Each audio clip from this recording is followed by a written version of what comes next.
দর্শক, বিগত ৪-৫ দিন ধরে যে ব্যক্তিকে নিয়ে সারা বাংলাদেশে উথাল-পাথাল হচ্ছিল, তোলপাড় হয়ে যাচ্ছিল রাজনৈতিক মহল, এখন জানতে পারছি যে সেই ব্যক্তি আসলে ক্যান্সার রোগে আক্রান্ত। ওনার ফুসফুসে ক্যান্সার হয়েছে। মানে যে ব্যক্তি মৃত্যুর কোলে ঢলে পড়েছে, তার বিচার করে তাকে জেলে পাঠানোর জন্য বিগত ৪-৫ দিন ধরে সারা দেশ উত্তাল হয়ে গিয়েছিল। দর্শক, কথা বলছিলাম সাবেক রাষ্ট্রপতি আব্দুল হামিদের ব্যাপারে।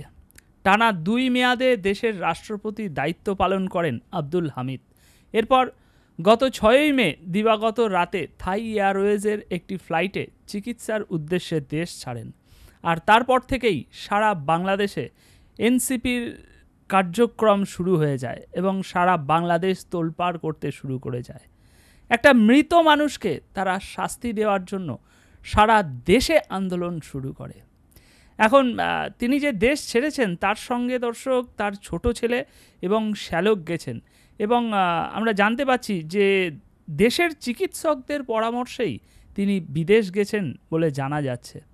এখন সাবেক রাষ্ট্রপতি আব্দুল হামিদের দেশত্যাগ নিয়ে সারা দেশে বিরাজমান পরিস্থিতি যে চলছে, সেখানে সামাজিক যোগাযোগ মাধ্যমে আব্দুল হামিদের সাম্প্রতিক একটি ছবি দিয়ে, মানে এতদিন আমরা নিউজ পোর্টালে আব্দুল হামিদের যে ফটোগুলো দেখছিলাম, সেগুলো আগের, যখন তিনি ক্ষমতায় ছিলেন।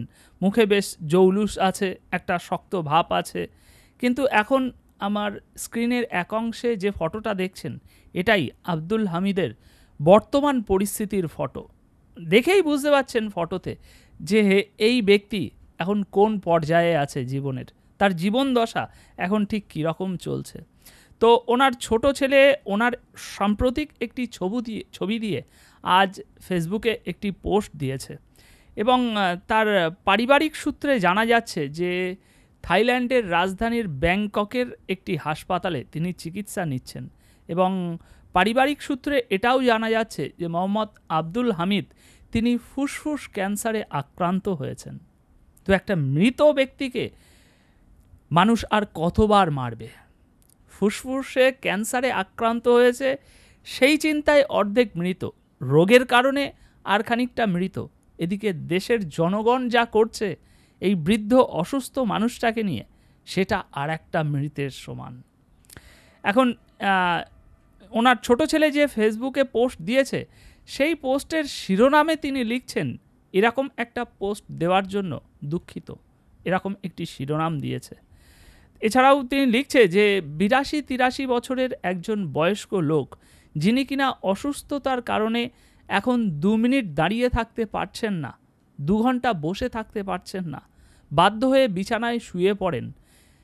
ওজন কমাতে কমাতে ৫৪ কেজিতে দাঁড়িয়েছে, ওজন কমতে কমতে ৫৪ কেজিতে দাঁড়িয়েছে, যে কারণে নিজের প্যান্ট পরতে পারছে না, বাধ্য হয়েই লুঙ্গি পরে থাকতে হচ্ছে। যাকে বেটার চিকিৎসার জন্য ডাক্তারগণ বোর্ড করে সিদ্ধান্ত দিয়েছেন বিদেশে চিকিৎসা করানোর জন্য, যিনি রাষ্ট্রপতি হিসাবে মেয়াদ শেষ হওয়ার পর প্রকাশ্যে বলেছেন যে উনি আর পলিটিক্সের সঙ্গে জড়িত হবেন না, এবং তারপর পলিটিক্সের সঙ্গে কোনোভাবে জড়িত হননি তিনি।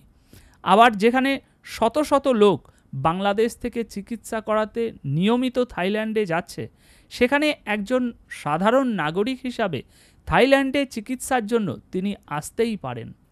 রিয়াদ আহমেদ, মানে ওনার ছোট ছেলে, আরও লিখছেন, অথচ এই ঘটনাকেই এত বিকৃতভাবে উপস্থাপন করা হচ্ছে যা কল্পনাতীত। বানিয়ে মিথ্যা বলতে পারাটাকে শিল্পের পর্যায়ে নিয়ে গেছে কিছু লোক। সকলেই দোয়া করবেন যেন তিনি সুস্থ হয়ে তাড়াতাড়ি দেশে ফিরে আসতে পারেন। আমি যদি মিথ্যে বলে থাকি, তবে আল্লাহর লানত পড়বে আমার উপর। আর যারা মিথ্যের প্রচার করছে, তারা যদি তাদের কৃতকর্মের জন্য আল্লাহর কাছে তওবা না করে, তবে তাদের সবার উপর আল্লাহর লানত পড়ুক। দর্শক, আব্দুল হামিদের ছোট ছেলের এই পোস্টে যা তথ্য দেওয়া আছে, সেখান থেকে আমরা দুটো বিষয় বুঝতে পারলাম, যে তিনি আওয়ামী লীগের দোসর হিসাবে বিচারের আওতায় পড়বে, জেলে যেতে হবে, এই ভয়তে তিনি দেশ ত্যাগ করেননি। তিনি দেশ ত্যাগ করেছেন তার অসুস্থতার কারণে। ক্যান্সারের মতো একটি মারণ ব্যাধি তার শরীরে বাসা বেঁধেছে। সেই জন্য ডাক্তাররা বোর্ড করে তাকে বিদেশে চিকিৎসার জন্য পরামর্শ দিয়েছে। এই জন্যই তিনি বিদেশে গিয়েছেন। এবং আরও একটি গুরুত্বপূর্ণ তথ্য জানতে পারছি, ওনার ছেলে যেমনটা বলছে যে তিনি তাড়াতাড়ি সুস্থ হয়ে গেলে দেশে ফিরবেন। অর্থাৎ তিনি দেশ থেকে পালিয়ে যাননি, তিনি দেশে ফিরবেন। তো এরকম একটা মানুষকে নিয়ে বিগত 1 সপ্তাহ ধরে সারা দেশে আমরা কি দেখলাম? আসল কথা, এই মানুষটাকে নিয়ে একটা সুযোগ তৈরি করা হয়েছিল। বৃহৎ একটি আন্দোলন গড়ে তোলার জন্য একটা সুযোগ হিসেবে কাজে লাগানো হয়েছে আব্দুল হামিদের এই দেশত্যাগের ব্যাপারটাতে। আর এই আন্দোলনের পিছনে কি হয়ে গেল সেটা তো আপনারা দেখলেন। আওয়ামী লীগ নিষিদ্ধ হবে করতে করতে আওয়ামী লীগ নিষিদ্ধও হলো, আওয়ামী লীগের নিবন্ধনটাও বাতিল হলো, এই আব্দুল হামিদের কাঁধে বন্দুক রেখে। একটা মৃত মানুষকে তারা আর কতবার মারবে? তো দর্শক, এই হচ্ছে সাবেক রাষ্ট্রপতি আব্দুল হামিদের দেশত্যাগ করার আসল কারণ। এ বিষয়ে আপনাদের মন্তব্য অবশ্যই কমেন্ট বক্সে রেখে যাবেন। ধন্যবাদ আপনাদের সকলকে।